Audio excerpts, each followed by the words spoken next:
ये विचार है, उनका ये निर्देश है कि अगर बहन बेटियों को परेशानी हो रही है, बहन बेटियों को दिक्कत हो रही है, तो हमें अपना सुख चैन त्याग देना चाहिए। इसलिए मैं आपसे आग्रह कर रहा हूं कि जो इधर नौजवान और जिम्मेदार लोग खड़े हैं जगह कमी के कारण, वो थोड़ी सी व्यवस्था बनवा दें जिससे कि आगे का कार्यक्रम आगे बढ़ पाए।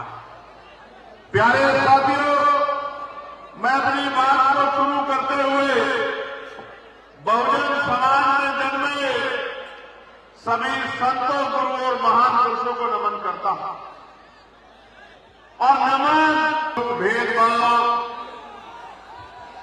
तमाम तरह की बुराइयों के खिलाफ एक सशक्त आंदोलन खड़ा हुआ। उस ऐतिहासिक धरती पर आज इस ऐतिहासिक सभा खलीलाबाद में आप सबके पहुंचने पर मैं दिल की गहराइयों से आपका धन्यवाद करता हूं। और ये जो प्यार, ये जो विश्वास, ये जो जिम्मेदारी आज आपने अपने कंधों पर उठाई है, मैं आपको विश्वास दिलाता हूं कि आप कुछ कदम चले हैं और हम लोग जीवन के आखिरी क्षण तक चलते रहेंगे। जब तक महापुरुषों का सपना पूरा नहीं होगा और भारत में समतामूलक समाज नहीं बनेगा, तब तक हमारा संघर्ष जारी रहेगा।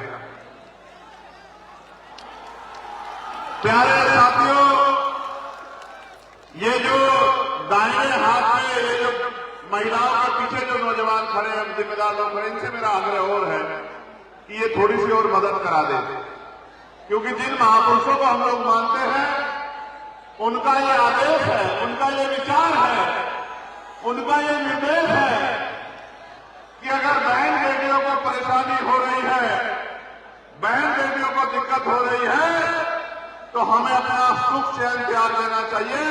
इसलिए मैं आपसे आग्रह कर रहा हूं कि जो इधर नौजवान और जिम्मेदार लोग खड़े हैं जगह कमी के कारण, वो थोड़ी सी व्यवस्था बनवा दें जिससे कि आगे का कार्यक्रम आगे बढ़ पाए।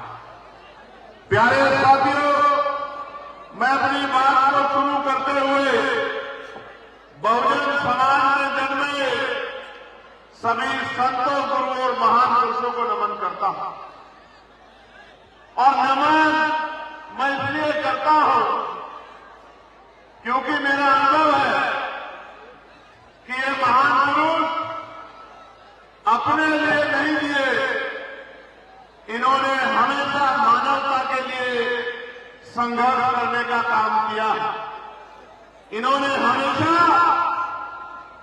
अंतिम व्यक्ति को भी मान सम्मान का जीवन मिले, इसके लिए संघर्ष किया और इससे आगे बढ़कर इन्होंने अपने बच्चों तक का बलिदान दे दिया, अपनी तमाम खुशियां कुर्बान कर दी, अपना जीवन कुर्बान कर दिया। उफ तक नहीं कहा, कुछ नहीं मांगा। इस तरह का त्याग, बलिदान, संघर्ष करने वाले अपने तमाम महापुरुषों को मैं आज यहां याद करता हूं। प्यारे साथियों, आज 8 फरवरी है, रविवार का दिन है। जब मैं आ रहा था, बड़ा ऐतिहासिक जन समर्थन मुझे दिखा मेरे आते हुए भी, जिसमें हजारों की संख्या में महिलाएं पैदल पैदल दौड़ रही थी। जब मैं गाड़ी में बैठे देख रहा था तो उनके पैदल चलने की तकलीफ मेरे अंदर पैदा हो रही थी, लेकिन जिस तरह का प्यार, आशीर्वाद देने के लिए वो आगे बढ़ रही थी, उससे एक विश्वास भी पैदा हो रहा था, एक हिम्मत भी पैदा हो रही थी कि कहते हैं जिस आंदोलन पर मां बहनों का आशीर्वाद हो जाता है, जिस आंदोलन को मां बहनों का प्यार मिल जाता है, वो आंदोलन कभी पीछे नहीं हट सकता। इस बात के लिए भी मैं यहां पहुंची तमाम मां बहनों को, प्यारी बच्चियों को बहुत बहुत धन्यवाद करता हूं। प्यारे साथियों, महामानव तथागत बुद्ध, जगत गुरु सतगुरु रविदास जी, गुरु नानक जी, गुरु कबीर जी, गुरु घासीदास जी, गुरु वाल्मीकि जी, गुरु नारायण गुरु संत गाडगे जी महाराज, सामाजिक क्रांति के अगर दूत राष्ट्रपिता ज्योतिबा फूले, छत्रपति साहू जी महाराज, डॉक्टर बाबा साहब अम्बेडकर, महामना रामसु वर्मा, चौधरी महाराज सिंह भारती, ईवी रामा नायकर पेरियार लाल यादव, बाबू जगदेव प्रसाद कुशवाहा, जननायक कपूरी ठाकुर, डॉक्टर एपीजे अब्दुल कलाम साहब, मानवर दीना भाना वाल्मीकि साहब, संत रामजी प्रजापति जी, मान्यवर साहब श्री काशीराम जी, सत्य शोधक समाज के संस्थापक सदस्य रहे संतू जी, राम जी, लाड़े जी, और वो तमाम क्रांतिकारी जिन्होंने देश के लिए बलिदान दिया, शहीद उधम सिंह जी, शहीद आजम सरदार भगत सिंह जी, वीर अब्दुल हमीद साहब, सरदार करतार सिंह सराभा, मां अवंतिका बाई लोधी, मां झलकारी बाई, जननायक कपूरी ठाकुर, मां फातिमा शेख, मां सावित्रीबाई फूले, मां रमाबाई, मां फातिमा शेख के साथ मां फूलन देवी को भी मैं नमन करता हूं। प्यारे साथियों, बड़ी लंबी लिस्ट है हमारे महापुरुषों की। अगर मैं नाम लेता रहूंगा तो सुबह तक शाम हो जाएगी, तब भी महापुरुषों के बारे में पूरी बात आप तक नहीं पहुंच पाएगी।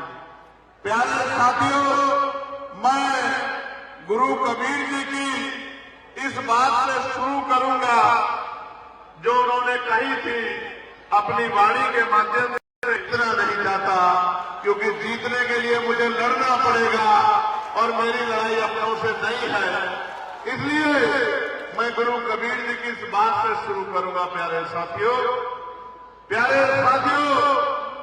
आज हम लोग आजादी के 75 साल से ज्यादा का समय बीतने के बाद भारत में किस स्थिति में खड़े हैं, उत्तर प्रदेश में किस स्थिति में खड़े हैं। मैं देश भर में जाता हूं, जिलों जिलों में जाता हूं, लोगों के हालात देखता हूं। कहीं बाढ़ से जीवन दुर्बल है तो कहीं रोटी रोटी के लाले पड़े हैं, कहीं घर की असुविधा लग रही है तो कहीं हमारे लोगों को जानवरों की तरह पीट के चंद्रशेखर कन्नौजर की तरह मार दिया जा रहा है। कोई पूछने वाला नहीं है, कोई देखने वाला नहीं है, कोई सुनने वाला नहीं है, क्योंकि जब सत्ता गूंगी बहरी हो जाती है और सत्ता आंखें बंद कर लेती है तो फिर गरीबों को न्याय नहीं मिलता है। प्यारे साथियों, इसलिए इस सत्ता का भरोसा छोड़ के अपने लोगों की लड़ाई लड़ने के लिए हम लोग मैदान में उतरे हैं। और आसान नहीं था लड़ना, कितनी मुसीबतें, कितनी तकलीफें, कितना दर्द, एक से बढ़कर एक समस्याएं, एक से बढ़कर एक षड्यंत्र और तोड़ देने वाली लाठियां, और जब उनसे भी जी नहीं भरा तो गोलियों से हत्या करने का प्रयास, और जब उनसे भी जी नहीं भरा तो इतने षड्यंत्र करने का प्रयास। सहारनपुर की जेल से और संत कबीर तक का कबीर नगर तक का सफर आसान नहीं है मेरे भाइयों, बहुत कुछ सहना पड़ता है, मर मर के जीना पड़ता है। जब जेल की सलाखों में 10 बाई 6 की कढ़ाई में रात होती थी तो हर दिन की सुबह के साथ ऐसा लगता था कि ये रातें कब खत्म होगी। 16 महीने की जेल, 10 बाई 6 की कोठरी, तमाम तरह की असुविधाएं, तमाम तरह की परेशानियां, न खाने का पता था, न पीने के पानी की साफ व्यवस्था थी, परिवार से दूर, आप से दूर, तमाम तरह के जख्मों के साथ, तकलीफों के साथ एक लंबा समय जेल की रातों में गुजारकर मैं आया था गोरखपुर, आपको याद होगा। और जब मैं गोरखपुर आया था 2022 में, तो 2022 में बहुत कुछ समझ में नहीं आया। हाँ, ये समझ में आया था कि 5 साल की सरकार के बाद उत्तर प्रदेश इसी हाल में था जिस हाल में 10 साल पहले था। जब मैं गोरखपुर की गलियों में घूमता था, जल भराव होता था, जल भराव। मैं जिन गलियों में जाता था, लोग मुझसे कहते थे कि नेता आते हैं चले जाते हैं, हमारी समस्याओं का हल नहीं होता। और मैं बहुत जिम्मेदारी से कह रहा हूं, आज भी जब अखबार पढ़ता हूं, फोन में खबर देखता हूं, तो वही दिखाई देता है कि आज भी गोरखपुर वैसा है, आज भी संत कबीरनगर, सिद्धार्थनगर ऐसा है, आज भी महाराजगंज जैसा है, आज भी डुमरियागंज जैसा है, आज भी अम्बेडकर नगर, आजमगढ़ के हालात नहीं बदले हैं, आज भी मऊ के हालात नहीं बदले हैं। कोई सुनने वाला नहीं है। अमीर सीधा दफ्तर में जाता है, कुर्सी पड़ी होती है, कुर्सी पे बैठ के बात करता है, अपनी समस्या को हल कराता है, और गरीब दफ्तर के बाहर घंटों घंटे इंतजार करता है कि कब अधिकारी साहब बुलाएंगे, उसकी पीड़ा को सुनेंगे, उसका हल निकालेंगे। दिन पर दिन बदल जाते हैं। अधिकारी जब जाते हैं घर के तरफ, दफ्तर से निकलते हैं, दफ्तर के बाहर गरीबों को बैठे देखते हैं, तो बड़ी गुस्से से कहते हैं कि इनको यहां से निकाला क्यों नहीं। ऐसी सरकार उत्तर प्रदेश में चल रही है। लेकिन मेरे साथियों, याद रखना, ये दिन ज्यादा दिन आपकी जिंदगी में अब नहीं रहेंगे, क्योंकि जिस तरह का प्यार, आशीर्वाद और जिस तरह का जन सैलाब आज आपने खलीलाबाद में जुटाया है, मैं गारंटी से कहता हूं कि LIU के जरिए, IB के जरिए बहुत जल्दी एक खबर गोरखपुर जाएगी, और गोरखपुर के जरिए ये खबर बहुत जल्द लखनऊ जाएगी, और जब ये खबर लखनऊ जाएगी तो अगली जहां रैली है उसकी परमिशन एक दिन पहले हमें दी जाएगी, एक दिन पहले। ये जानते हुए भी कि जिनका कार्यक्रम है उसकी जान के पीछे मनुवादी जान धोकर पड़े हैं कि इस आदमी को अगर ज्यादा दिन ये जी गया तो गरीबों में स्वाभिमान सम्मान पैदा हो जाएगा। तो व्यवस्था करने का समय भी प्रशासन और पुलिस आजकल देरी से दे रही है। मैं इसके लिए आपका धन्यवाद करूंगा मेरे भाइयों, क्योंकि मैं जानता हूं कि आप अपने मन से नहीं करते हो। पुलिस और एडमिनिस्ट्रेशन तो सरकार के अधीन है। सरकार जो चाहती है, नेता जो चाहते हैं, विधायक जी जो चाहते हैं, सांसद जी जो चाहते हैं, मंत्री जी जो चाहते हैं, मुख्यमंत्री जो चाहते हैं, वो करना आपकी मजबूरी है, वरना आपका मेरा कोई झगड़ा नहीं है। आप भी किसान मजदूर परिवारों के बच्चे हो, और मैं भी एक किसान मजदूर परिवार से आया हूं। आप मेरे खिलाफ नहीं हो सकते हैं, मैं इस बात को जानता हूं, और मैं आपके दर्द को भी जानता हूं मेरे पुलिस के भाइयों, कि आपको 24-24 घंटे ड्यूटी करनी पड़ती है, जबकि और डिपार्टमेंट को 8-8, 9-9, 10-10 घंटे में उनको छुट्टी मिल जाती है। आपको छुट्टियां भी नहीं मिलती। बॉर्डर स्कीम से आप परेशान हैं, वेतन विसंगता बहुत है, आपको छुट्टी के लिए कई जगह पेश होना पड़ता है। मैं आपको संत कबीर जी की धरती से कहना चाहता हूं, आप आने दीजिए मौका, चंद्रशेखर आजाद समाज पार्टी को मौका मिलने दीजिए, सबसे पहले आपकी समस्या को हल किया जाएगा। मेरी बात समझिए। और देखो, मैं जिनके बीच में खड़ा होकर कह रहा हूं, वो आपकी समस्या खुद हल होने पे खुशी जाहिर कर रहे हैं, वो कहीं से आपसे नाराज नहीं है। इसका मतलब ये है कि जो आपसे आशा लेके बैठा है आपके थाने के बाहर, आपके दफ्तर के बाहर, उसका विश्वास आप में है, वो आपको अपने रक्षक के तौर पे देखता है।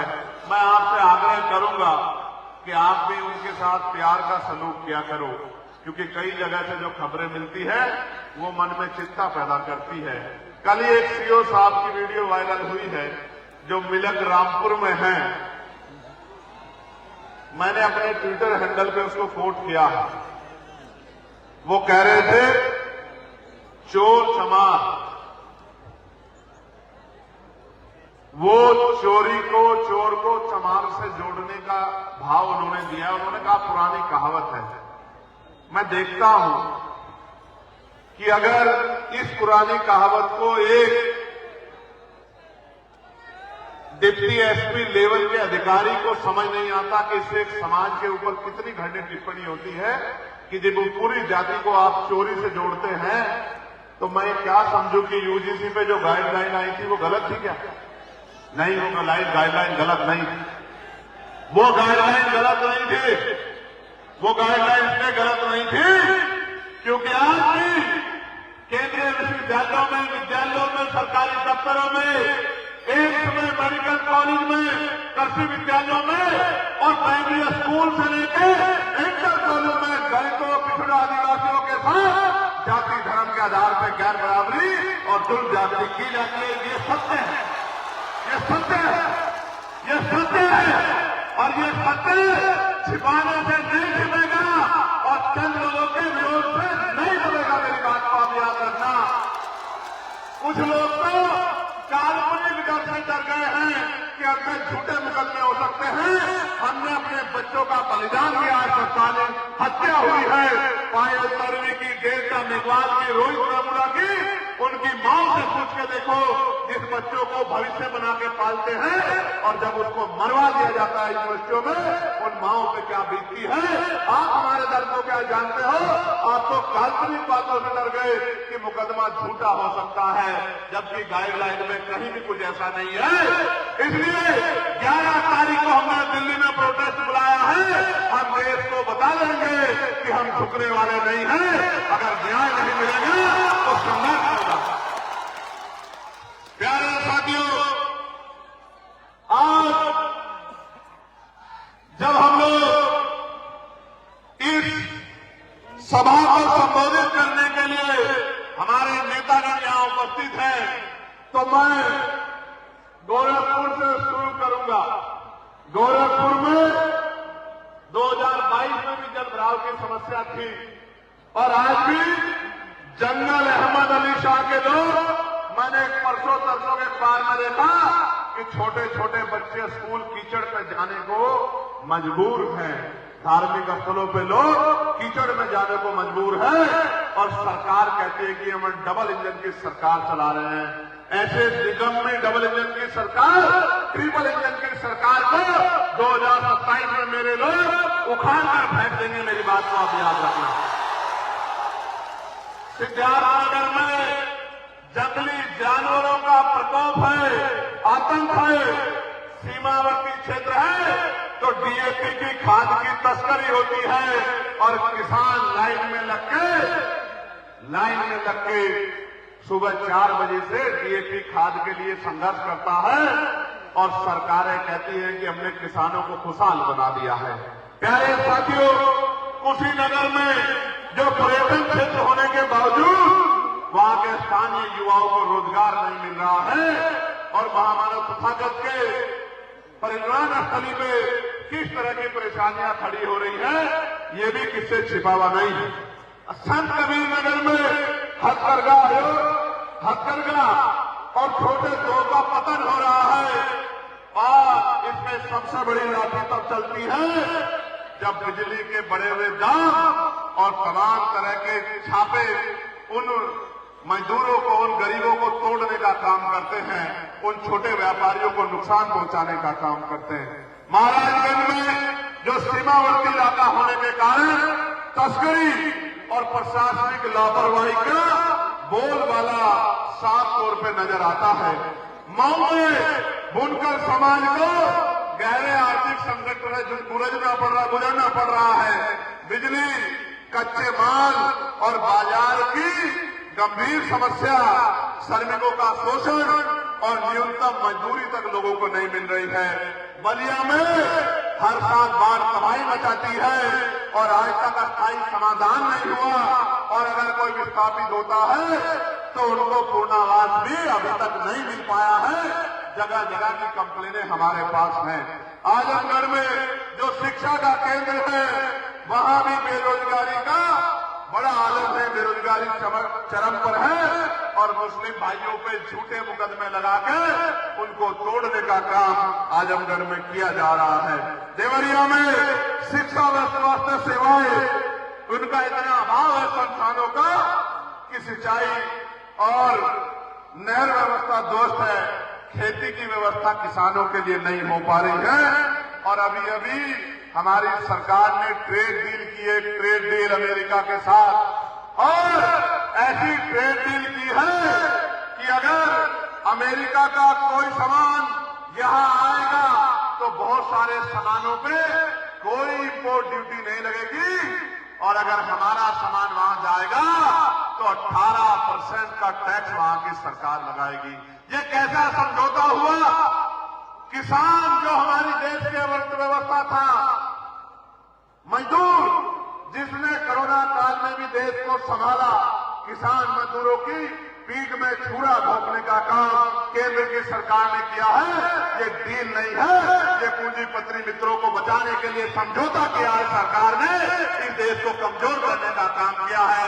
जब अमेरिका के प्रोडक्ट बिना इम्पोर्ट ड्यूटी के यहाँ की मार्केट में आ जाएंगे तो यहाँ का किसान और डेयरी उद्योग कमजोर पड़ जाएगा, यहाँ की ग्रामीण अर्थव्यवस्था कमजोर पड़ जाएगी और भयंकर बेरोजगारी, भूखमरी का शिकार हो जाएगा देश। मैं कहना चाहता हूं सरकार को, इतनी भी आंखें बंद ना करो कि गरीबों के आंसू आपको दिखाई ना दे।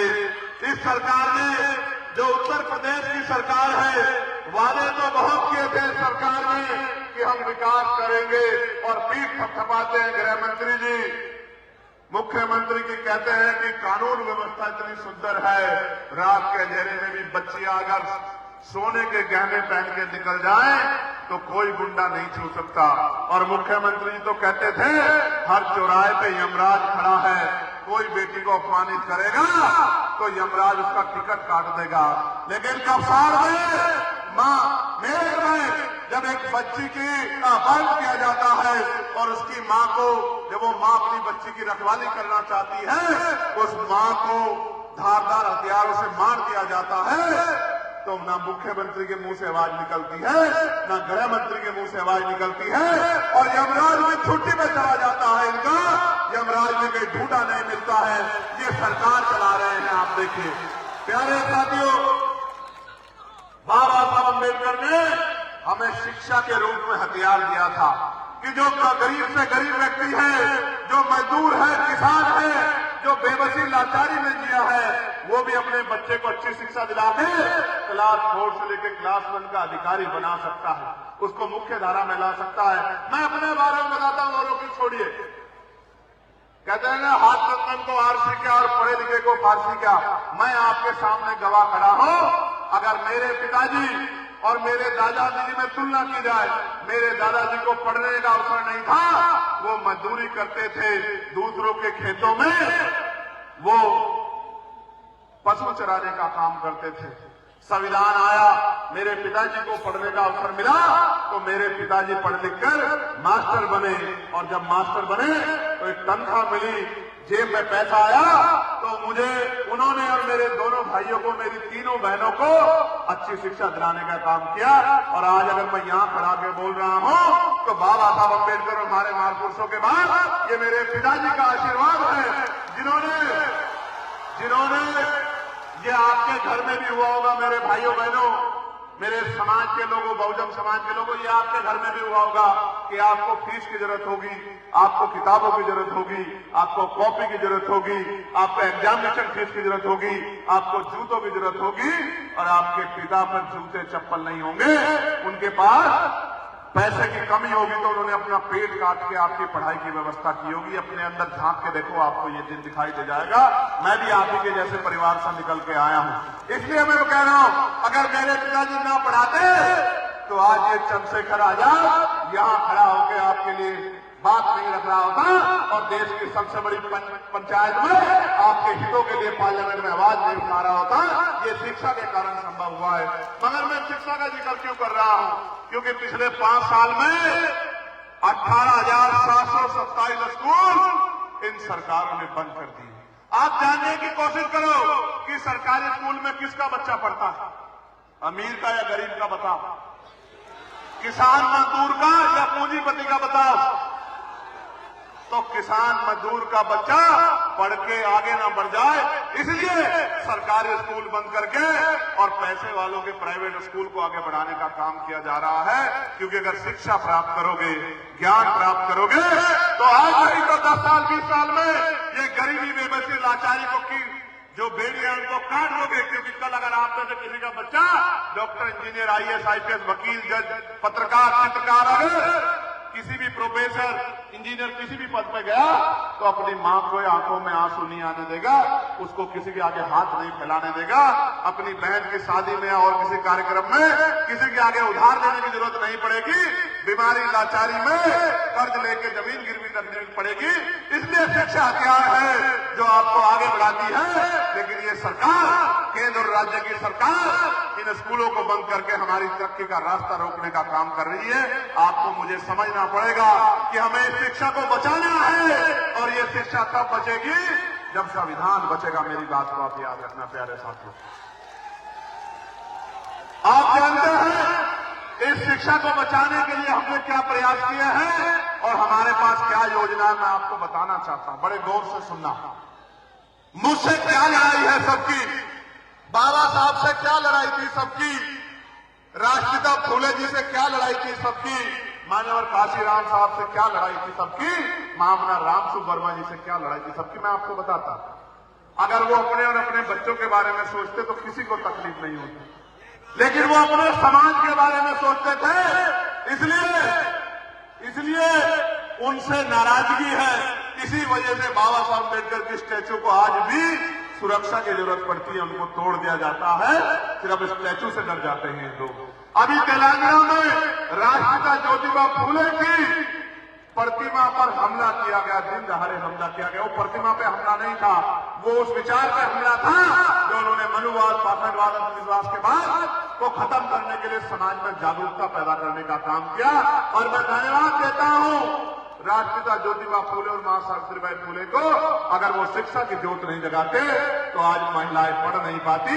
आज इस समाज में डॉक्टर, इंजीनियर, IAS, IPS, वकील, जज और तमाम पायलट से लेकर जो बेटियां बनी हैं, इसका श्रेय अगर किसी को जाता है तो वो पहले राष्ट्रपिता ज्योतिबा फूले को जाता है, मां सावित्रीबाई फूले को, मां फातिमा शेख को। प्यारे साथियों, मुझसे भी इनकी यही लड़ाई है कि ये चंद्रशेखर आजाद अपने लोगों को अधिकार क्यों दिलाना चाहता है। और मैं पूछना चाहता हूं कि कब तक गरीबी, बेबसी, लाचारी, बीमारी और तमाम तरह के अपमान को सह के आप लोग जीते रहोगे? क्या आपके जीवन में कुछ सुख सुविधाएं नहीं होनी चाहिए? क्या आपको सम्मान का जीवन नहीं मिलना चाहिए? क्या आपके साथ जुल्म जाते अत्याचार बंद होना चाहिए, नहीं होना चाहिए? बताओ। तो मुझसे लड़ाई का कारण मैं आपको बताता हूं। मुझसे लड़ाई का कारण, आजाद समाज पार्टी लड़ाई का कारण, भीम आर्मी से लड़ाई का कारण, एकमात्र कारण मैं आपको बताता हूं। क्योंकि सबके पास समस्या है कि ये समस्या, ये समस्या, ये समस्या, और हमारे पास समाधान है। क्या है? क्या है? समाधान। और मैं आपको बताता हूं कि समाधान क्या है। इस शिक्षा व्यवस्था को ठीक करना पड़ेगा। ये बीमार है, आपकी शिक्षा बीमार है, इसको ठीक करना पड़ेगा। कैसे ठीक होगी मैं बताता हूं। इसको ठीक करने का एकमात्र रास्ता यह है कि प्रधानमंत्री और राष्ट्रपति से लेकर ग्राम के प्रधान और पंचायत का मेंबर, उनके बीच में जितने पद हैं, चाहे जिला पंचायत सदस्य हो, चाहे जिला पंचायत अध्यक्ष हो, चाहे विधायक हो, सांसद हो, मंत्री हो, राज्यपाल हो, मुख्यमंत्री हो, मंत्री हो, राज्य का, केंद्र का मंत्री हो, इन सबके बच्चों को सरकारी स्कूल में पढ़ाना पड़ेगा। मेरी बात को आप याद रखें। और चीफ सेक्रेटरी से लेके केंद्र के और प्रमुख सचिव से लेकर अपर सचिव, मुख्य सचिव, तमाम जितनी पोस्ट है, उसके बाद director, deputy director, IAS, IPS, उसके बाद नीचे आ जाओ पीसीएस, पीपीएस, एडीएम, साधारण भाषा में एडीएम, एसडीएम, तहसीलदार, कानूगो, पटवारी, सेक्रेटरी और हमारे एसएचओ साहब, सीओ साहब, दरोगा जी, कांस्टेबल साहब, हेड कांस्टेबल साहब, तमाम हमारे साहब लोगों के बच्चों को भी, जितने भी सरकारी पद हैं उनके बच्चों को भी सरकारी स्कूल में पढ़ाना। इससे होगा क्या, देखो सुनो, एक तो सरकारी स्कूलों की कायाकल्प हो जाएगी, क्योंकि जब जिस स्कूल में एसएसपी साहब का या एसपी साहब का बच्चा पढ़ेगा, जिस स्कूल में एडीएम साहब का या डीएम साहब का बच्चा पढ़ेगा, उस स्कूल की बिल्डिंग कमजोर नहीं हो सकती है, क्योंकि अपने बच्चे की रखवाली करनी है तो इसी बीच में गरीब के बच्चों की भी रखवाली हो जाएगी। मेरी बात को ये तो लागू कराने वाले हैं, लेकिन जो बनाने वाले हैं कानून, अगर किसी विद्यालय में विधायक जी का, सांसद जी का बच्चा पढ़ेगा, उसकी बिल्डिंग कमजोर नहीं हो सकती, वहां किताबों की कमी नहीं हो सकती, वहां टीचरों की कमी नहीं हो सकती है, क्योंकि जब उनके बच्चों के भविष्य में आंच आएगी तो ऐसे मिलेंगे स्कूल जैसे 5 स्टार होटल होते हैं। मेरी बात को आप याद रखना। और शिक्षा भी ऐसी होगी जो प्राइवेट स्कूलों में नहीं मिलती है, लेकिन ये देना नहीं चाहते। और मैं आपको इस शिक्षा के साथ कमजोर नहीं पड़ने दूंगा, इस बात को आप याद रखना। यही लड़ाई है इनकी मेरी, इसीलिए मेरे खिलाफ खड़े हैं। खड़े रहने दो, खड़े रहने दो। ये नहीं मैंने पहले कहा था मैं सबसे लड़ लूंगा, बस आपसे नहीं लड़ सकता हूं, क्योंकि आपके साथ जीना है, आपका जीवन बदलना है, आपसे जीतना नहीं है। मेरी बात को आप याद रखना। एक और समस्या सबसे बड़ी, वो है अच्छा स्वास्थ्य। कहते हैं कि भाई स्वास्थ्य से बड़ा कुछ नहीं है, लेकिन बीमार होने पे अस्पतालों के हाल ये हैं। आप जाइए सरकारी अस्पताल में, डॉक्टर नहीं मिलेगा, टेस्ट नहीं होगा, दवाई नहीं मिलेगी और तमाम तरह की परेशानियां, साफ सफाई में कमी। लेकिन इसका भी सुधार है, समाधान कैसे? जो लोग कानून बनाते हैं, जो लोग कानून लागू कराते हैं, इनका इलाज आप सरकारी अस्पतालों में करवा लो। डीएम साहब का, एसएसपी साहब का, एसपी साहब का, सीओ साहब का, एडीएम साहब का, एसडीएम साहब का, तहसीलदार साहब का, कानूगो साहब का, इनके बच्चों का, इनका इलाज सरकारी अस्पताल में होना चाहिए। विधायक जी का, सांसद जी का, मंत्री जी का, जिला पंचायत सदस्य जी का, चेयरमैन साहब का, जिला पंचायत अध्यक्ष जी का, आप देखना सरकारी अस्पतालों की कायाकल्प हो जाएगी और आपके सरकारी अस्पताल आपसे ज्यादा बीमार हैं। अगर सरकारी अस्पतालों की हालत सुधर गई तो फिर प्राइवेट अस्पताल कैसे चलेंगे? इसलिए सरकारी अस्पतालों को जर्जर करके छोड़ दिया गया है कि इसके जरिए गरीबों की जेब कटे। और मैं आज गारंटी से कह रहा हूं, मैं चुनावा सांसद हूं, आयुष्मान योजना में जितना बड़ा घोटाला हो रहा है, उससे बड़ा घोटाला कभी देश के इतिहास में कभी हुआ नहीं होगा। मेरी बात का क्या, मैंने तो अपनी आंखों में देखा है। आप प्राइवेट हॉस्पिटल में चले जाओ कि मेरे पास आयुष्मान है, आपके पेट में दर्द होगा, वो आपके सिर का भी सीटी स्कैन करेंगे, आपके हाथ का भी एक्सरे करेंगे, पैर का भी एक्सरे करेंगे। उनसे पूछो क्यों कर रहे हो, कि भाई करा लो, कोई आगे दिक्कत ना हो। लेकिन करते इसलिए है कि सरकार से वो पैसा सीधे उनके अकाउंट में आ जाता है और उनकी जेब भर जाती है और गरीबों के जेब के नाम पे उनकी दुकानदारी चल रही है। मैं तो इस बात को जानता हूं, इसलिए मैं आपको कह रहा हूं। एक तीसरी बड़ी बात है, सबसे बड़ी लड़ाई मुझसे क्या है, आज जल जंगल जमीन आपके घर का स्वाभिमान बहन बेटियों की तरफ जुल जाती होती है। एनसीआरबी का डेटा कह रहा, मैं तुम्हें कह रहा हूं, प्रमुख साहब यहां बैठे, एनसीआरबी का डेटा कह रहा है, मौर्य जी, एनसीआरबी का डेटा कह रहा है कि लाखों महिलाओं के रेप हत्याएं होती हैं, गरीबों को, दलितों, पिछड़ों को मारा जाता है, जुल्म जातियां होती है, उनकी जमीनें छीन ली जाती है। इनको डर यह है कि अगर ये आदमी आगे बढ़ गया तो ये अन्याय परमानेंट के लिए खत्म हो जाएगा, क्योंकि ऐसा इलाज होगा उन लोगों का जो गरीबों के साथ अन्याय करेंगे कि दोबारा उनकी 7 पीढ़ी किसी पर अन्याय नहीं कर पाएगी। मेरी बात आप, क्योंकि मैं मास्टरी नहीं, मैं मास्टरी करके नहीं आया, सिर्फ मैं मास्टरी से भी एक कदम आगे 2 बार दिल्ली की तिहाड़ जेल काट के भी आया हूं, निर्दोष होते हुए। मेरे कोर्स पीएचडी वाले हैं, आप चिंता मत करो। मैं जानता हूं कि किस तरह की समस्या का समाधान होना है। मैं निर्दोष होते हुए एक बार गुरु घर तोड़ दिया तो दिल्ली में 5 लाख लोगों ने आंदोलन किया तो मुझे 66 दिन जेल में रहना पड़ा। और फिर एक बार जब एनआरसी के खिलाफ, सीएए के खिलाफ आंदोलन चल रहा था तो भी मुझे पकड़ के जमा मस्जिद से जेल भेज दिया कि चंद्रशेखर ने तो भड़काऊ भाषण दिया। मैं वकील हूं, मैं कोई भड़काऊ बात नहीं कहता, मुझे पता है कौन सी बात कब और कहां कहनी है, मैं कोई बेवकूफ आदमी नहीं। जब कोर्ट में पुलिस से पूछा गया कि भड़काऊ भाषण क्या है तो कोई जवाब नहीं था, तो फिर जज साहब ने मुझे बेल दे दी और उनको, मेरे आईओ को, उनको बहुत फटकार लगाई कि ऐसे मत करो, लोगों का कानून से भरोसा उठ जाएगा। इसलिए मैं आपको कह रहा हूं बहुत जिम्मेदारी से कि लड़ाई बड़ी गंभीर है, आपको मजबूती से काम करना पड़ेगा। अभी मैंने त्रिस्तरीय पंचायत चुनाव में पिछड़े वर्ग के लोगों का संवैधानिक आरक्षण के लिए जो है आयोग बन जाए, इसके लिए मैंने लेटर लिख के मांग उठाई, क्योंकि मैं जानता हूं ये कटौती करेंगे, हमारे लोगों को देंगे नहीं और हम अपने लोगों का अधिकार छीनने नहीं देंगे।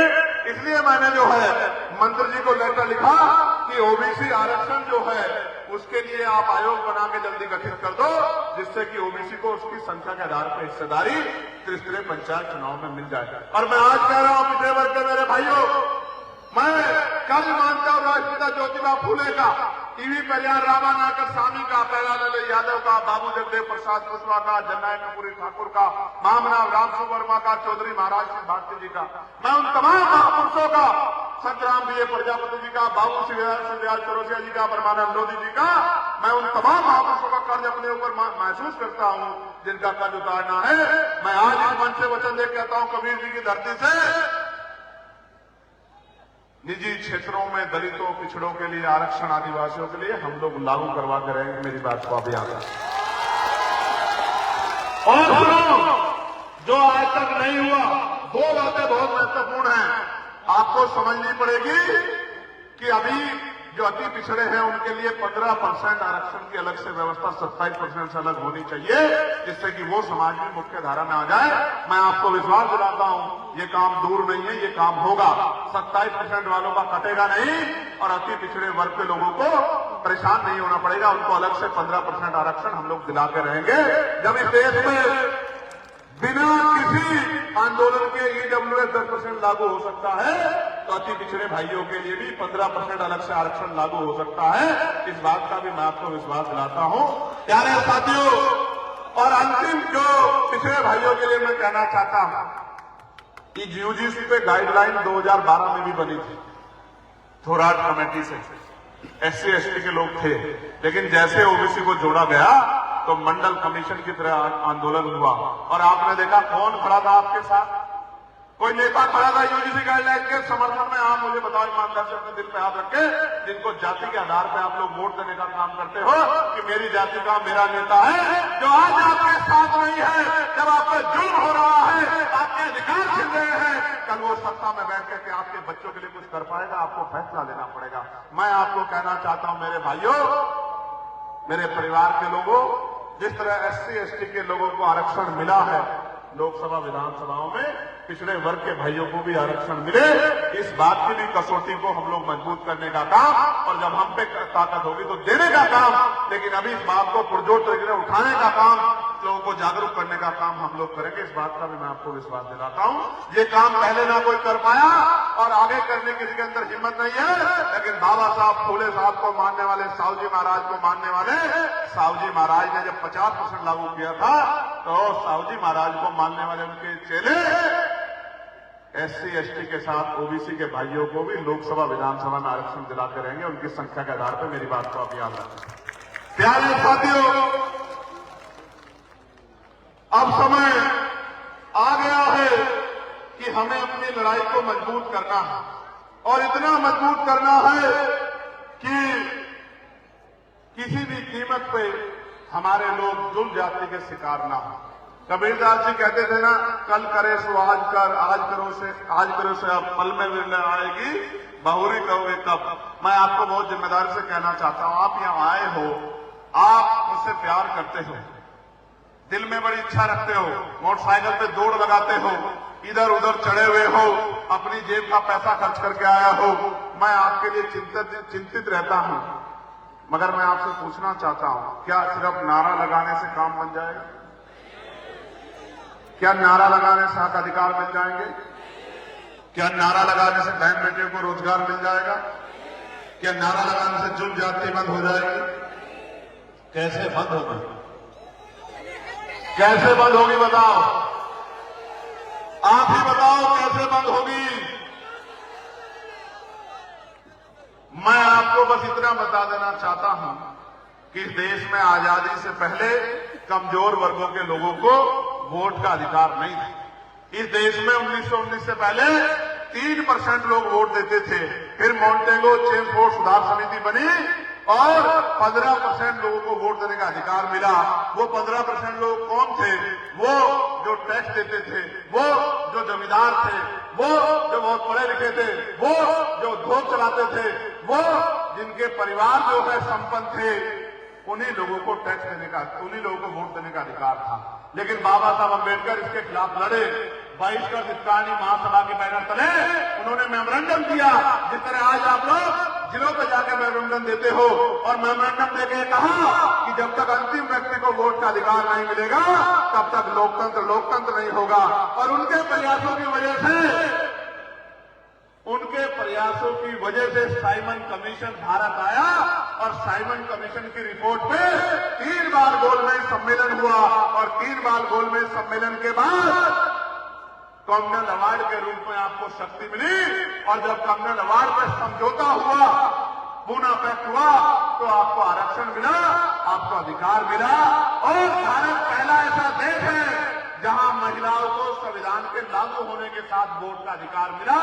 दुनिया में अमेरिका, ब्रिटेन, रूस, यूरोप ये नहीं कर पाया। वो महिलाओं को वो भी कमजोर समझता था।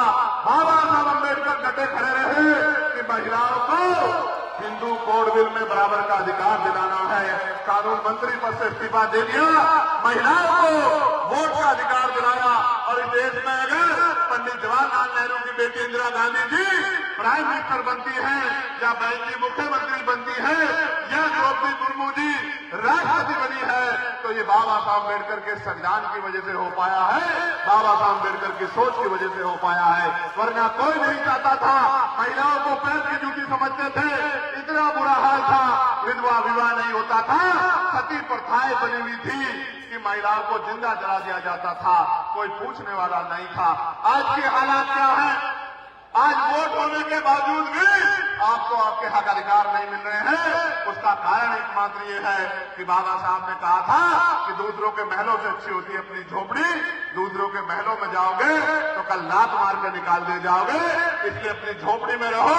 और आपकी झोपड़ी जो संघर्ष कर रही है, आपको छाया देने का काम कर रही है, 24 घंटे 7 दिन। अगर आपकी तरफ कोई आंख उठती है तो बताओ, भीम आर्मी के लोग खड़े होते हैं नहीं खड़े होते? बताओ। अगर आप पे कोई जुल्म होता, भीम आर्मी के लोग आते हैं नहीं होते? तो ये भीम आर्मी आजाद समाज पार्टी 24 घंटे आपके साथ खड़ी है, तो आपको इसको ताकतवर बनाना पड़ेगा। जिस दिन ये ताकतवर हो गई, मैं आपको लिख के देता हूं कि जुल्म ज्यादती भी बंद हो जाएगी। और मैं विश्वास से कहता हूं कि महिलाओं को घर पे रोजगार मिलेगा, किसी के खेतों में या कहीं जो है अपमानित होने के लिए घर से नहीं निकलना पड़ेगा। घर पे ही रोजगार, महिलाओं को जो कम पढ़ी लिखी है उनको घर पे रोजगार मिलेगा और जो पढ़ी लिखी है उनको अपने क्षेत्र में रोजगार मिलेगा। क्योंकि मैं समझता हूं कि अगर हम नहीं कर पाए तो कोई और नहीं कर पाएगा। प्यारे भाइयों, इसलिए मैं आपसे कह रहा हूं कि ताकत कैसे बनेगी? ताकत ऐसे बनेगी जब आप यहां से निकलोगे, अपने घर जाओगे, अपने गांव में पहुंचोगे, अपनी गली में जाओगे, एक एक घर जाके मेरी बात को, पार्टी की नीतियों को, पार्टी की पॉलिसियों को, पार्टी के संघर्ष को, महापुरुषों के विचार को, महापुरुषों के संदेश को जब आप पहुंचाने का काम करोगे घर घर तक, तब जाके ये बदलाव होगा। आप अपनी मजबूती से खड़े तो हो गए हो, लेकिन अगर आपने अपनी वोट को तैयार नहीं किया, अपनी वोट को संरक्षण नहीं किया, अपनी वोट को एकजुट नहीं किया और आजाद समाज पार्टी का बटन की जगह कोई और बटन दबा दिया और कोई और कुर्सी पे बैठ गया, तो आपके हिस्से में ताकत नहीं आएगी। मेरी बात को आप याद रखें। जब आप आजाद समाज पार्टी का बटन दबाओगे तो क्या होगा? 2000 रुपए नहीं मिलेंगे, 5 किलो राशन नहीं मिलेगा, लेकिन आपके बच्चों को ऐसी शिक्षा मिलेगी कि वो 50,000 रुपए कमा के अपनी मां के आंसू पूछने का काम करेगा। मेरी बात को आप याद रखें। पढ़े लिखे नौजवानों को रोजगार मिलेगा, रोजगार पढ़े लिखे नौजवानों को। और अस्पताल में ऐसी व्यवस्था होगी कि किसी को कर्ज नहीं लेना पड़ेगा, उधार नहीं लेना पड़ेगा, जमीन नहीं गिरवी रखनी पड़ेगी, अपने गहने नहीं गिरवी रखने पड़ेंगे।